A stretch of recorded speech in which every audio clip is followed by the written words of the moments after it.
L'art à l'écoute. L'art à l'écoute, ce sont de brèves incursions dans l'histoire de l'art, proposées par des mots et des arts, histoire de voir ou de revoir quelques grandes œuvres. Aujourd'hui, Vincent van Gogh. Au départ, il y a cet autoportrait. Une pochade que j'ai fait de moi, chargée de boîtes, de bâtons, d'une toile, sur la route ensoleillée de Tarascon, écrit Vincent à son frère Théo. Cette pochade a disparu. Elle a été détruite pendant les bombardements de la fin de la Seconde Guerre mondiale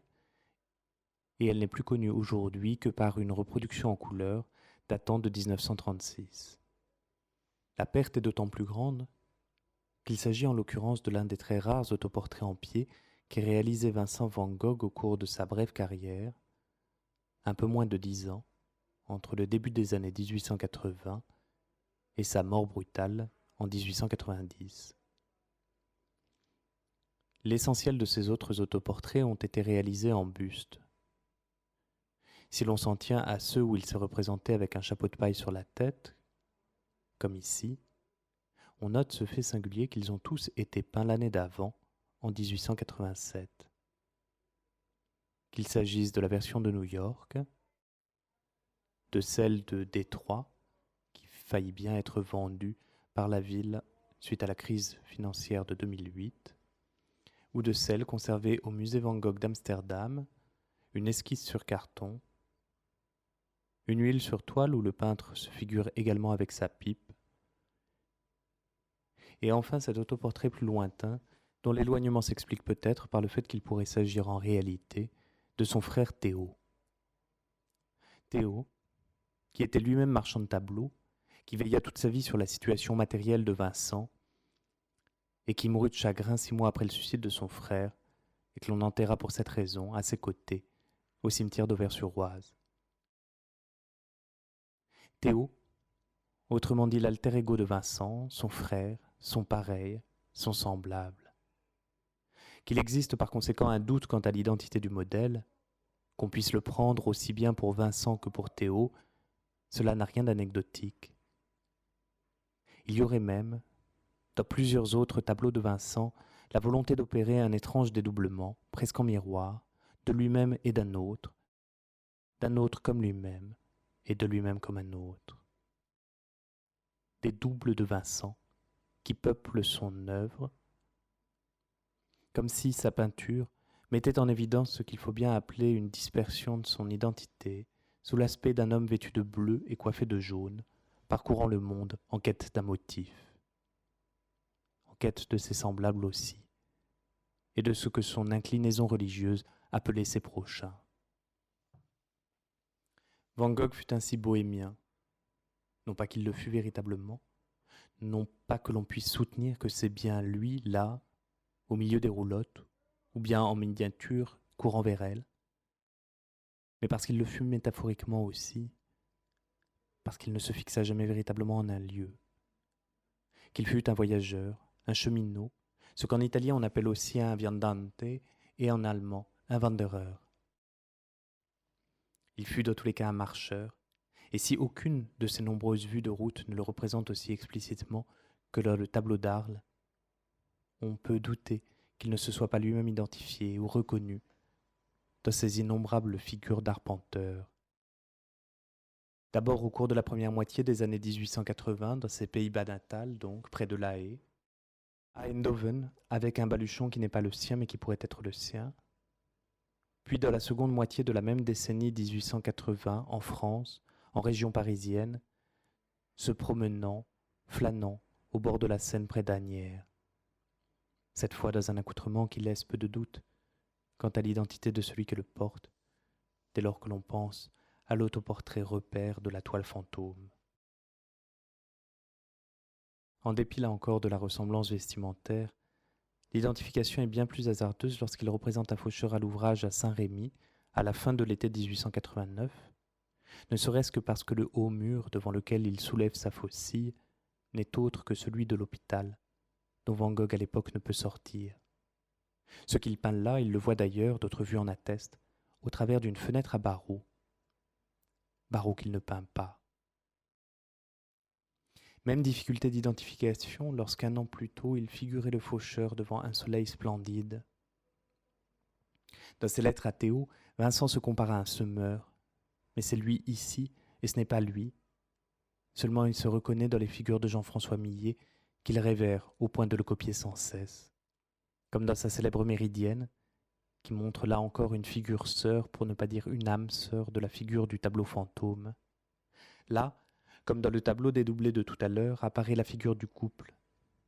d'une proximité qui se replie dans l'intimité, et qui fait que l'on s'accompagne, enlacés comme deux complices, d'un pas large comme dans ce fragment dont on ne sait à quelle composition il appartenait. Mais une composition qui devait ressembler à celle du couple se promenant dans le jardin du poète en Arles, sous les hauts arbres, sur les allées rappelant les chemins de campagne, ou bien pour aller canoter dans une périssoire sur les berges de l'Oise, près d'Auvers. À Auvers où, quelques semaines plus tôt, la promenade devenait le moment, peut-être le prétexte à une dispute tout en marchant, tout en fuyant entre chiens et loups, au clair de lune.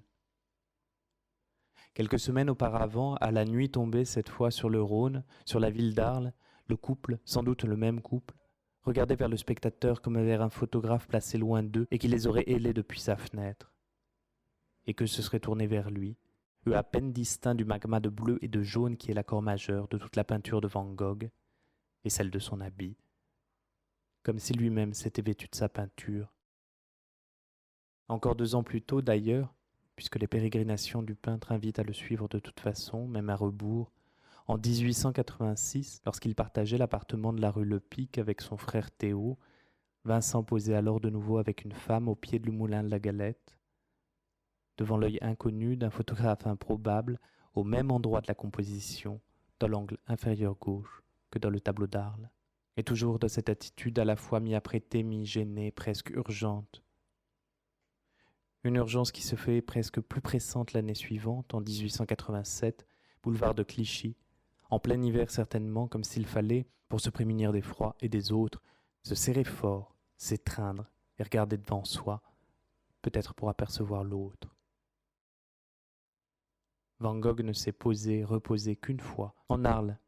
dans la petite maison jaune qu'il loua près de la gare et où il fit installer le gaz. La tranchée dans la rue témoigne de cet aménagement et de sa volonté nouvelle de s'établir. Une petite maison dont il faut dire pour l'anecdote ou pour l'histoire qu'elle aussi disparut sous les bombardements de 1944, devenant elle-même une maison fantôme dans l'imaginaire de la trajectoire de Van Gogh. Vincent projetait de fonder en Arles une petite colonie d'artistes qui vendraient leurs tableaux dans le cadre d'une coopérative et qui ne devraient plus rien aux marchands. Paul Gauguin l'y rejoignit pour mener à bien ce projet, qui avorta lorsque Vincent eut un accès de démence et qu'il finit par accepter l'internement. Il avait pourtant aménagé une chambre pour Gauguin et sa chambre à lui, avec tout ce qu'il faut et seulement le strict nécessaire. 2 chaises, une table, un lit, quelques tableaux et un miroir, une porte communicante avec la chambre de Gauguin, une autre pour sortir, un tout petit intérieur biscornu, moins en raison de la vision troublée du peintre, comme on dit, mais tout simplement parce que le côté gauche de la pièce était plus court que le droit, et que cela donnait à la chambre cette drôle de forme. Vincent était si content de ce qu'il avait trouvé, dans son chez-soi, qu'à l'hôpital de Saint-Rémy, il fit une 2e version du tableau de sa chambre.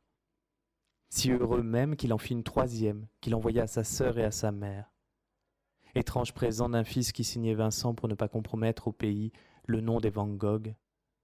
d'un fils qui vivait désormais dans une cellule d'asile et qui envoyait à ses proches le souvenir du seul foyer qu'il chérit suffisamment pour le peindre 3 fois, sans compter le petit dessin qu'il en fit dans la marge d'une lettre à Théo. Dans tous les cas, derrière le lit, contre le mur, chacun aura reconnu suspendu à la patère les habits bleus du peintre et son chapeau de paille, du même bleu que les murs, que le ciel, que la nuit, du même bleu que la chaise, que le lit, que les blés, les couleurs du monde étoilé et celles du peintre comète, qui a reporté la terre couleur d'or, la tête au ciel, le nez dans les étoiles, et le regard dirigé vers ceux qui le regardent ainsi, allant et venant par les chemins, le dos chargé de tout ce qu'il faut pour peindre le monde et l'émerveillement qu'il suscite, pour se peindre soi aux couleurs du monde et les autres avec ses propres couleurs, comme s'ils étaient lui-même et que même c'était lui. Ainsi s'en est allé le peintre, en passant, comme un double, un fantôme.